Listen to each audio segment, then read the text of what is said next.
네, 폭염 속 열사병으로 인해서 숨진 사람이 일주일 새 7명에 달할 정도로 피해가 속출하고 있는데요. 이런 무더위에는 비단 노인들뿐만 아니라 젊은이들도 안심할 수만은 없습니다. 오히려 더 위험할 수도 있다고 하는데요. 왜 그런지 알아보겠습니다. 네, 폭염 속 야외 활동을 하다 보면 일사병과 열사병에 노출될 수 있는데요. 일사병은 흔히 태양의 노출 또는 뜨거운 차 안에서 강한 열에 장기간 노출됨으로써 주로 발생하고 현기증과 무력감 등을 호소하지만 체온은 큰 변화가 없습니다. 하지만 열사병은 체온 조절 중추마비로 열 발산이 되지 않아 피부가 뜨겁고 아주 건조하며 붉은색을 띠게 됩니다. 체온이 40도를 넘어가게 되면 갑자기 무의식 상태가 될 수도 있고 호흡이 빨라지는 증상을 보입니다. 일사병 같은 경우에는 이때 땀이 너무 많이 흘려서 혈압도 좀 떨어지고 이런 심혈 관계가 흔들리는 걸로 손발은 축축하고 땀이 나지만 차갑고 두통, 어지럼증, 미습거리는 증상 이런 거 나타나는 것들이고요. 흔히 우리가 더위 먹었다고 하는 것들이죠.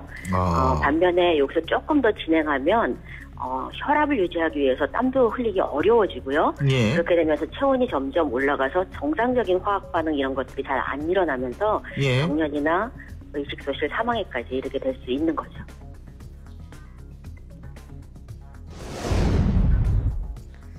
네, 흔히들 노인들이 더위에 취약하다고 알려져 있는데 젊은이들도 안심할 수는 없습니다.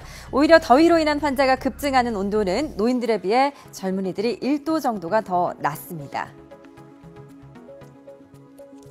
실제적으로 맥박이 빨라진다든가 이제 수분의 소실, 땀의 소실이 일어나는 건 훨씬 더 반응이 빨라요. 그런데 느끼 때문에 오히려 위험한 순간이나 느끼면서 이제 화를 당할 수가 있는 거죠. 예. 실제로 보면 더위로 인한 환자가 급증하는 온도는 노인은 31.8도 정도 되는 거에 반해서 젊은이들은 그런데 노출되는 게 좀 더 많고 시간도 길어지면서 1도 정도 낮은 온도에서 더 나쁜 일이 많이 생긴다고들 보고되고 있어요.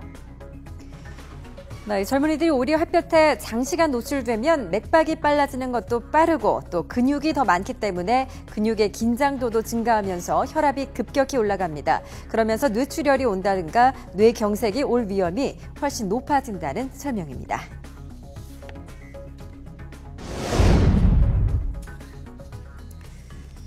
네, 이렇게 무더운 여름밤에는 시원한 맥주 생각도 간절해지는데요. 이런 폭염 속에 술을 마시는 것은 건강을 해치는 지름길입니다. 특히 저희가 이제 폭염 때 주의하라고 하는 것 중에 예. 과음을 조심하시라고 그러거든요. 아하. 이제 폭염 때는 가급적 몸에 부하를 좀 덜 주는 게 중요하겠죠. 더위 때문에도 있는데. 근데 이제 이 과음을 하시게 되면 아무래도 탈수가 확 일어나게 되고 그러면은 맥박도 빨라지면서 심혈관계 부담이 커지고요. 거기다가 이제 이 음주를 하시게 되면 당을 사용하기가 어려워져요. 몸에 중요한 게 혈당하고 혈압인데 두 개가 다 흔들리는 거죠. 그러니까 훨씬 더 위험한 순간을 만들기가 쉬워요. 더위를 식히려면 술 대신 물이나 수분이 많은 과일을 섭취하는 게 좋겠죠. 그리고 꾸준한 운동으로 건강 관리하는 것도 필요하지만 이렇게 폭염이 기승을 부리는 때는 격렬한 근력 운동보다는 가벼운 유산소 운동이 좋다고 합니다. 그리고 무엇보다 과로나 스트레스를 피하는 게 기본 수칙이겠죠. 지금까지 폭염 속 건강을 지키는 법에 대해 알아봤습니다.